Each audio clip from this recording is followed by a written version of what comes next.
রিয়াদ ভাই দুইটা লাল গোলাপি কোথায়? লাল গোলাপি ভাই, টুকটুকে লাল গোলাপি ভাই। দুইটা লাল গোলাপি ভাই। এই এখন যে মার্কেট ভাই, এই মার্কেটে এই ধরনের কেউ ফ্ল্যাগ দেখাতে পারবে না।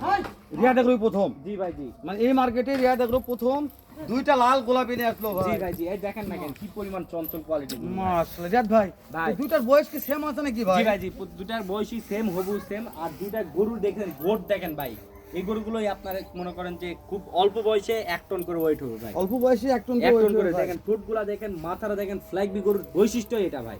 ঠোঁট বলা যাবে না ভাই, লাল গোলাপি। লাল গোলাপি ভাই ও দেখেন। বন্ধু লাল গোলাপি কই রইলা রে? তা তো অবশ্যই ভাই, রিয়াদ এগ্রো ফার্মে আসলেই পাবে ভাই, পাওয়া যাবে তো ইনশাআল্লাহ ভাই। দর্শক। রিয়াদ এগ্রো তাহলে পাওয়া যাবে লাল গোলাপি। তাহলে কোন দর্শক যদি দুইটা নিতে পারবে তো? জি ভাই অবশ্যই ভাই। মাশাআল্লাহ, কি করতে হবে ভাই? স্ক্রিনে দেওয়া নাম্বারে যোগাযোগ করে আমার কাছ থেকে নিবে ভাই। মাশাআল্লাহ, তাহলে এই ডাবল জোড়ার দাম দেশ ও প্রবাস থেকে কোনো ভাই নিতে চাইলে ভাই কেমন অ্যামাউন্ট গুনতে হবে তাদেরকে? ভাই যদি কেউ এই দর্শক ভাইরা যদি এই দুটো একসঙ্গে নেয় ভাই, জি ভাই, তাহলে আপনার কোনো দাম দর যদি না করে ভাই, অনলি 2,90,000 টাকা দাম। অনলি 2,90,000। 90 ভাই। ভাই সুযোগ দেন ভাই। ভাই আমি তো মনে করেন যে সিঙ্গেলে কেউ যদি নিতে চায় সেক্ষেত্রে আবারও একটা ডিসকাউন্ট চলে আসবে ভাই। মনে করেন যে দুইটা একসঙ্গে কেউ নিলে 2,90,000 এবং ভেঙে নিলে দর্শকরা যদি নিতে চায় তাহলে সামান্য চাপের অপশনে নিতে পারবে ভাই। বুঝতে পারছি। আচ্ছা ঠিক আছে রিয়াদ ভাই, আমি দেখলাম।